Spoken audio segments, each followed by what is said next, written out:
There we go. That was just so you couldn't see me pulling faces whilst I did it. Good morning and lovely to see you. For those of you who haven't met me yet, my name's Jo. And if I haven't met you yet, I would love to say hello after the service.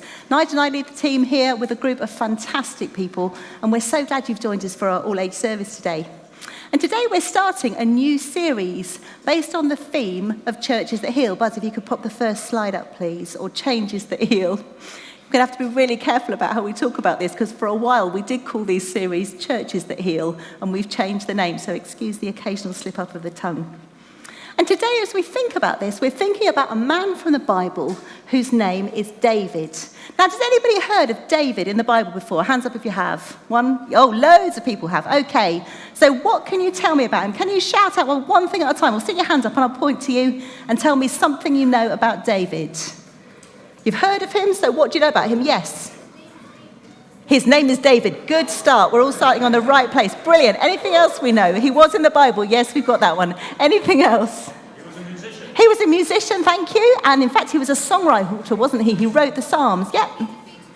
He defeated Goliath. That's a famous story that lots of people know. He killed the dragon. Yes, Katie? Dragon. He was the dragon. Thank you for listening. He killed Goliath the giant. Giant, not a dragon. Right, should we start again? Dear Lord, please help us today, especially me. Amen. Katie, he was a shepherd, thank you. Anything else? Yeah, Jim. He was a king, became a king. Yeah, great. Gosh, we know loads about him. Trish. A man after God's own heart. That's one of the famous little phrases that's used about him, isn't it? Anything else? We know quite a lot about him, don't we? Any other top facts? Yes, Linda. He was a murderer. That's something we don't like to talk about too much, but it's absolutely true as well. Anything else? Yeah. He was an ancestor of Jesus. He was an ancestor of Jesus. Wow, you guys know so much about David. Any more facts that we want to throw out this morning, or will that do us for now? Yeah. Is that true? Apparently he was actually the 33rd ancestor of Jesus. I didn't know that was the case, but I don't doubt you. Well done. Someone's done their counting up. And so we know loads of information about him. And here we're just going to watch a really short video which gives a little summary of part of his life. So watch the screen now. Slapstick Theater, David and Jonathan. This is Jonathan. Hey! Who was the son of King Saul and a warrior in Israel's army. This is David, Hey! who would later become the king of Israel. Huh? After David defeated a great giant, he was brought before King Saul and he met Jonathan. They immediately became friends. Yeah! And Jonathan made a pact with David and showed him that by giving David his robe and weapons. Oh, hang on. From that time on, David was successful in all he did. Hey! And King Saul became jealous of David and very angry. Saul wanted his servants and Jonathan to get rid of David, but because Jonathan loved his friend David, he warned David of what his father was planning. Oh, Jonathan went to his father, King Saul, and talked him out of harming David. okay. For a time, David was safe from King Saul's plans. Phew. But not long after, the king's jealousy and anger came back, and he tried to kill David. Whoa! David got away, and his friend Jonathan came to help him. Hang on there. Jonathan tried again to talk his father out of hurting David. No. But now King Saul was convinced he needed David to be gone. Jonathan was angry and sad that his father would not let his friend go. And he knew that David would have to go into hiding and run from King Saul. Jonathan met David one last time, and the two cried and said their goodbyes. Jonathan told David to go in peace and that they had a special bond in God's name. Then David left and lived a life on the run from King Saul, and Jonathan returned to the town. Even though they were separated, the two were the best of friends and were an encouragement to one another. Yeah.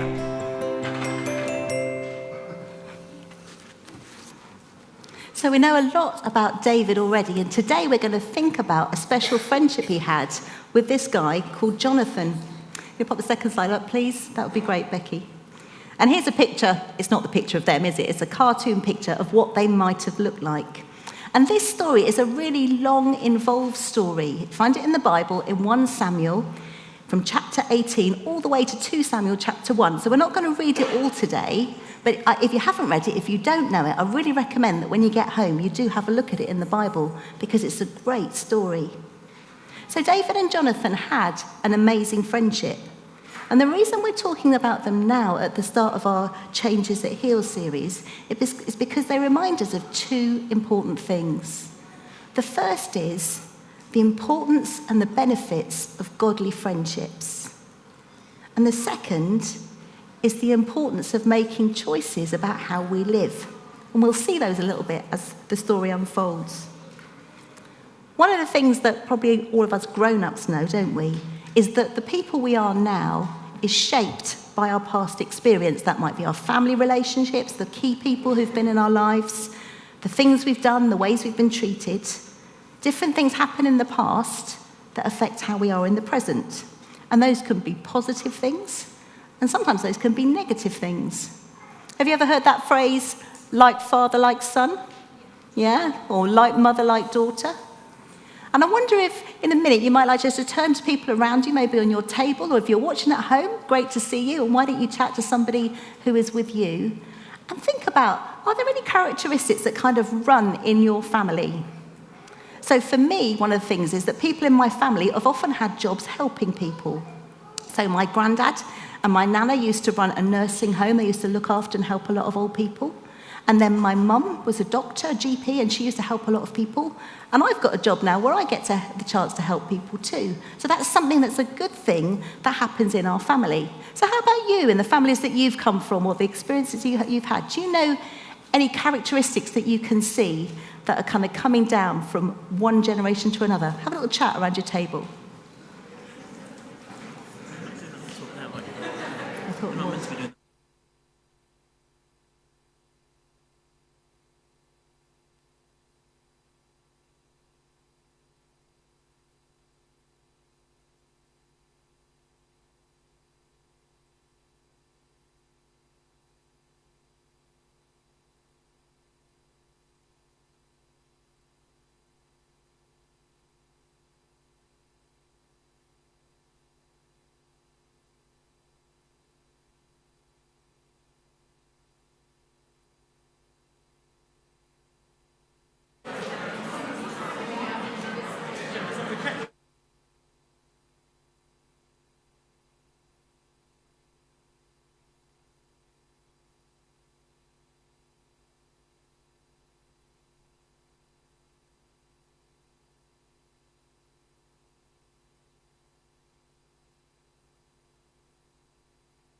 Does anybody want to share any characteristics that they've had passed down in their family? Is anyone a chatterbox like their great Uncle Bob? Right, just be quiet a minute now. Why don't you tell us? You're all... Is that me? So why don't anyone like to tell us any characteristics that you see passed down in your family? It's hard. There are inflatable guitars hanging up, and it's hard to see with those are hands. Yeah, what's common in your family? Sorry, I had to shout a bit louder. Everyone's a bit crazy. Great. Any other characteristics? Say that again. Uncoordinated. Yes. Okay. Different characteristics passed down. Anything else? Yeah. A love of football, was that? Yeah, fantastic. So there can be really good things that are passed down in our family, and sometimes there can be negative characteristics that are passed down in our family too. And this new series is going to show us how, in the context of good friendships, good relationships like David and Jonathan, and also as we look at the past and deal with that with Jesus, then we can make a change in the present. So when we choose to follow Jesus, we become a part of a new family. And we have to understand whether things that we've learned from the past have had an impact on us and are not based on the truth of what God says about us. And he helps us to change things and move forward. And so the last slide for now will be the one of Henry Cloud. Can you pop up number 7, please? Henry Cloud is the guy who's written this course, Changes That Heal. And he shows us how we can break free from unhealthy generational patterns, how we can understand and reject the negative voices from the past and see the present more realistically and choose new ways of living. And we're going to be digging into that a little bit deeper. So we are going back to the story that we started earlier on, the story about Jonathan and David. You see their little picture on the screen again. And do you remember what we said? We're looking today at the importance and benefits of having good, godly friendships, and also the choices that we can make, how we can change the effects of the past and live differently in the future. So David and Jonathan were really different. From what we read in the Bible, it sounds like David was much younger than Jonathan. We've actually got a little slide here that shows the difference between them, where they grew up. So Jonathan grew up in the palace. David grew up just in Bethlehem. Jonathan was a warrior. He was trained even before we hear about Goliath, who wasn't a dragon, but Goliath, who was a giant who was slain. Jonathan had been really busy fighting. That was his job. And yet, as we heard earlier, David was trained as a shepherd. Jonathan was the firstborn in the family. We've got any firstborn people here? Anyone who's first in your family? Yeah, we all know about firstborn people, don't we? That's you. Whereas David came 8th. He was right down the bottom of the pecking order. Anybody the youngest in their family? Yeah. And so completely different in their family placements. And Jonathan was actually the next in line to the throne. So his dad, Saul, was the king. He was on the throne. Jonathan was coming up next. But as we found out from earlier on, David had been anointed king. David was chosen to be king by God. And that's where the plot kind of thickened a bit later. So they were very different, these two guys. But they also had some really important things in common. They both ended up being warriors. They were fighters. They were both men full of faith who served God. We can see that in 1 Samuel 14 and 17 about how they reacted when they went into battle. They both had God-given courage and strength when they needed it. And actually, they both needed each other for different reasons. They became firm friends. Even though they were so very different, they had enough core things in common to become really great friends. Why don't you spend just a minute thinking about your friends? Thinking about the friends that you've got who are really like you, and then the friends that you've got who are not really like you. Why don't you chat around your table? Who do you know who is really like you? And who's a good friend who's quite different? It's dropped right there. Let me do it for you. It's my hair today, sorry.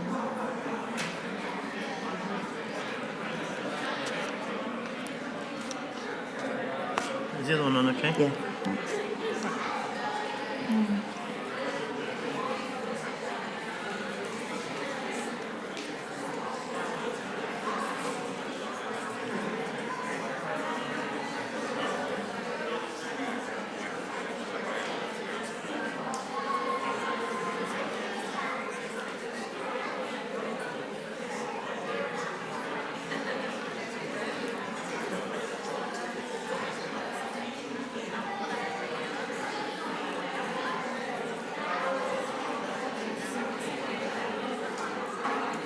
And so it's great, isn't it? It's great to have a variety of different friends. Why don't you bring your chat to a close now?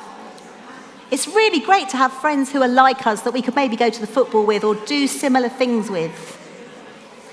But actually it can be interesting to have friends who are different to us as well, can't it? Friends who can show us a different perspectives or help us see something different.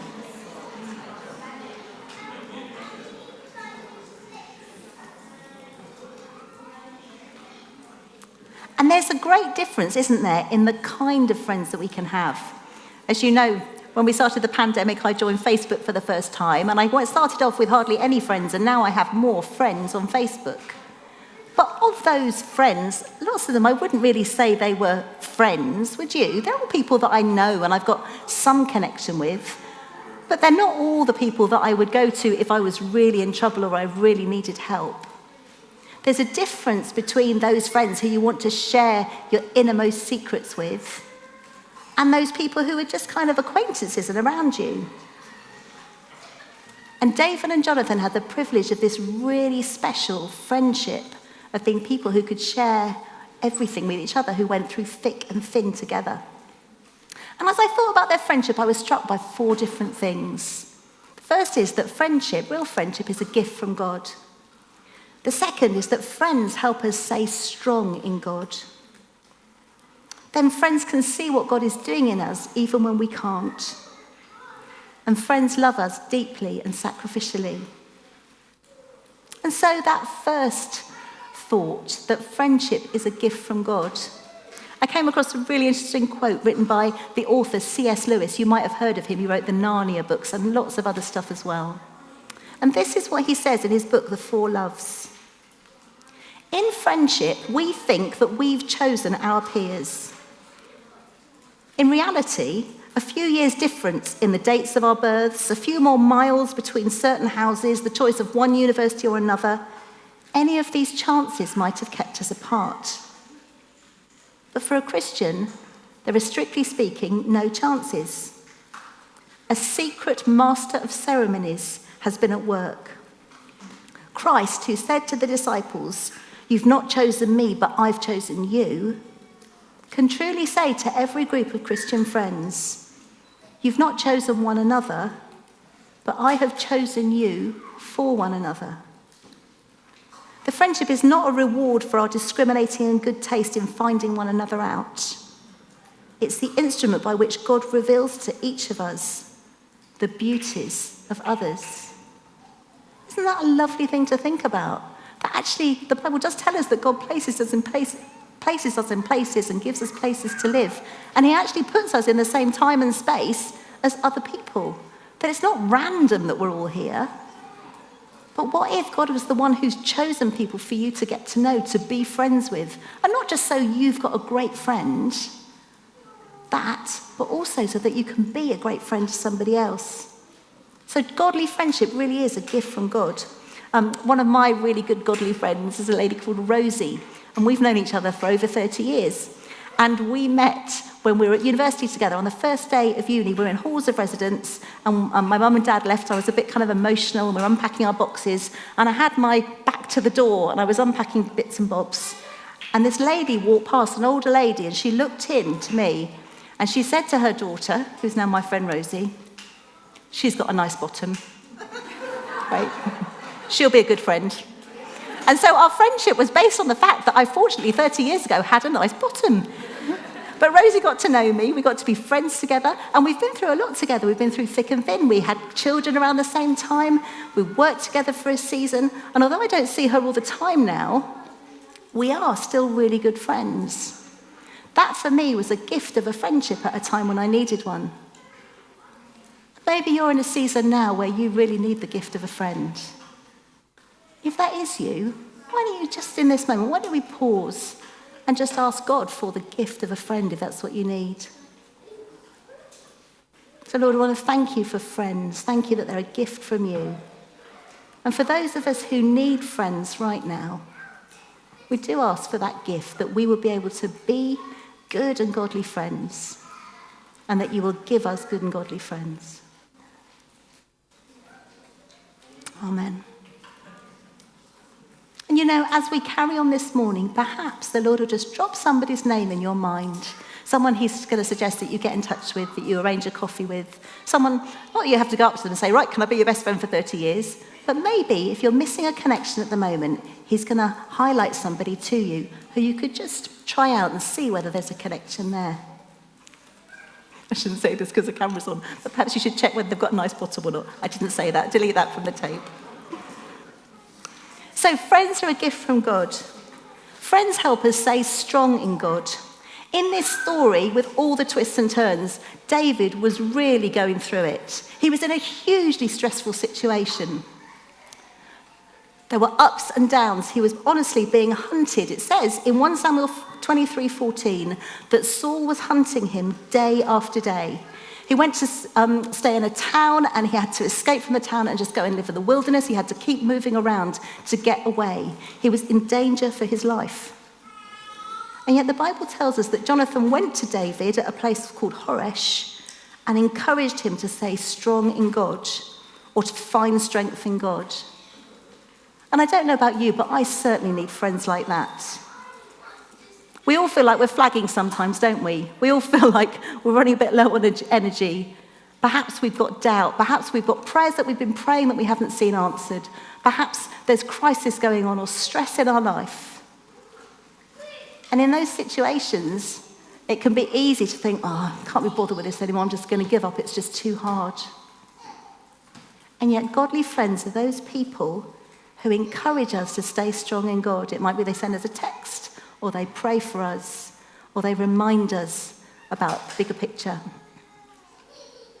And so today, as you're thinking, perhaps you might think of somebody you know, one of your friends, who could do with some of that help and encouragement today. Why don't you be like a Jonathan today and strengthen somebody in God? The next thing that I saw in this story about friends is that friends can often see what God is doing in us, even when we can't. And this is where I was really struck by the character of Jonathan. You know, we go on to hear about David a lot, don't we? He's a super famous guy. Everybody thinks about him, ancestor of Jesus, as we've heard. And yet, rightly, Jonathan should have been on the throne. Jonathan should have been the one getting the top job.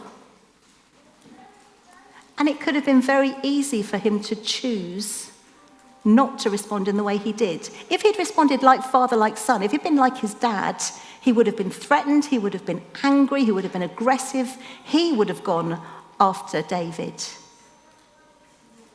And yet he chose not to live in the way that he had been grown up, in the way that would have been expected by his family, but he chose to see what God was doing in that situation. In 1 Samuel 23:17, this is what he says. "Don't be afraid," he said to David when he was in this really stressful place. "My father Saul will not lay a hand on you. You will be king over Israel, and I will be second to you." Even my father Saul knows this. So Jonathan knew there was a bigger picture going on.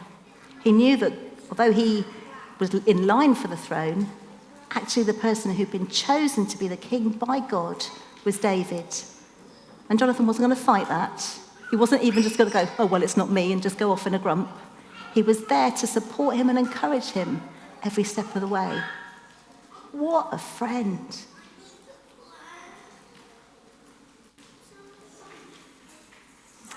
And the last thing that I thought about when I was thinking about friends is that friends love us deeply and sacrificially. In one of the translations of the Bible, there is a really, really lovely phrase. It calls David and Jonathan soul friends. And I thought, isn't that just such a lovely description?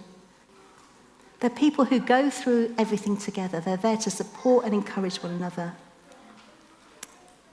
And in 1 Samuel 18, it says this: "By the time David had finished reporting to Saul, Jonathan was deeply impressed by David. An immediate bond was forged between them. He became totally committed to David.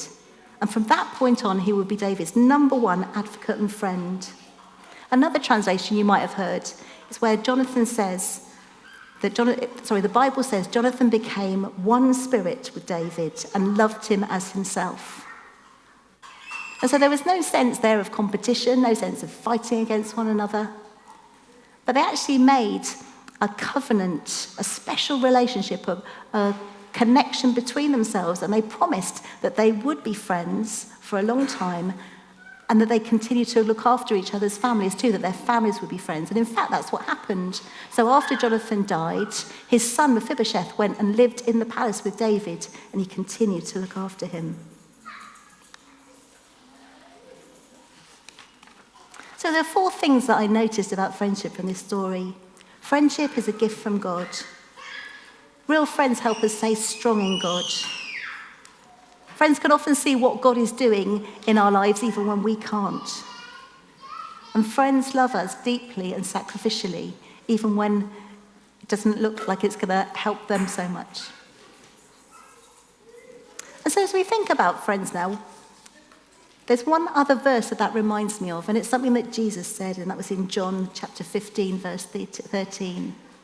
He talked about how we should love one another, and he said, "Greater love has no one than this, to lay down one's life for one's friends." So there in the Old Testament, we see a little bit of a picture of really close, good, godly soul friendship, which is something that in the New Testament, Jesus came to fulfill, to be that friend who sticks closer than a brother, that friend who's with us all the time, that friend who shows us how to live.